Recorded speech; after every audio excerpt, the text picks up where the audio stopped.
আসসালামু আলাইকুম, আপনাদের সবাইকে স্বাগতম। পুতুল মিনি কুকুমে আপনাদের জন্য নিয়ে আসলাম শীতের মধ্যে পাতাকপির পাকোড়া। এই শীতে পাতাকপির পাকোড়া খেতে কিন্তু দারুণ মজা। এখানে আমি পাতাকপি কুচিয়ে নিয়েছি, তার সাথে একটা গাজর কুচিয়ে নিলাম। এখন সামান্য লবণ দিয়ে এটা আমি মেখে নিব। ভালো করে আমি মাখতে হবে যেন সব কিছুর সাথে লবণ লেগে যায়। এটা আমি 20 মিনিটের জন্য ঢেকে রেখে দিব। এই যে আমি রেখে দিলাম। 20 মিনিট পর নিয়ে এটা আমি ভালো করে মেখে নিব। ভালো করে কষলিয়ে কিন্তু আপনাদের মাখতে হবে যেন ভিতরের পানিটা বের হয়ে যায়। এই যে আমি এভাবে মুঠের মধ্যে নিয়ে চিপে চিপে নিচ্ছি। অনেকখানি কিন্তু পানি বের হয়ে যাবে। এভাবে করলে কী হয়, ভিতরে যে কাঁচা একটা গন্ধ কয় পাতাকপি, সেই কাঁচা গন্ধটা করবে না, খেতে কিন্তু দারুণ মজা লাগবে। এই যে এইভাবে করে আমি সবটি চিপে নিব। আমার চিপা কিন্তু প্রায় শেষ। দেখেন, এই যে এইভাবে করে চিপে নিয়েছি, আমার চিপা শেষ। দেখেন কতখানি পানি বের হয়েছে। এটা কিন্তু একটা গন্ধ কয় পানিটা, এটার গন্ধটা করবে না।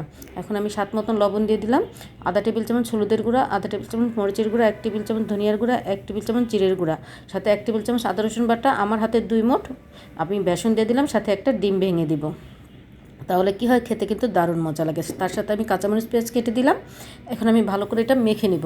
এখানে কোনো পানি দেওয়ার প্রয়োজন নেই, আপনি পানি ছাড়াই সুন্দর হয়ে আঠা আঠা একটা ভাব চলে আসবে। যে আমার দেখেন কি সুন্দর হয়েছে। এখন আমি এটা ভাজবো, কিন্তু দেখেন কত সুন্দর হয়েছে। এখন আমি একটা প্যানে তেল বসিয়ে দিলাম। তেলটা কিন্তু গরম হয়ে আসলে আমি দিয়ে দিচ্ছি এক এক করে। আমি যেভাবে দিচ্ছি আপনারা এইভাবে দেবেন। এটা পেঁয়াজুর মতন বেশি মোটাও হবে না, পাতলাও হবে না। এই পাতাকপির পাকোড়াটা কে কে খেয়েছেন আমাকে কিন্তু কমেন্ট করে জানাবেন। আমার শীত আসলে পাতাকপির পাকোড়া, ফুলকপির পাকোড়া খেতে দারুণ মজা লাগে। এভাবে করে আমি সব কয়টা উল্টিয়ে দিচ্ছি। একটু পরপর উল্টিয়ে দিবেন, এপিট এপিট করে ভেজে নেবেন। দেখেন আমারটা গোল্ডেন হয়ে গেছে, খেতে কিন্তু দারুণ মজা হয়েছে। অনেস্টলি বলতেছি আপুরা, আপনারা বাসায় ট্রাই করবেন আর আমাকে একটা কমেন্ট করে জানাবেন। দয়া করে আমাকে একটা লাইক, একটা কমেন্ট, একটা শেয়ার করে দিবেন। দেখেন কি সুন্দর হয়েছে ভিতরটা, খেতে কিন্তু দারুণ মজা মজা মাশাআল্লাহ। আল্লাহ পাকের কাছে লাখ কোটি শুকরিয়া যেন আমাদের এই বিপদ থেকে আল্লাহ পাক রক্ষা করেছে, সবাইকে হেফাজত করেছে।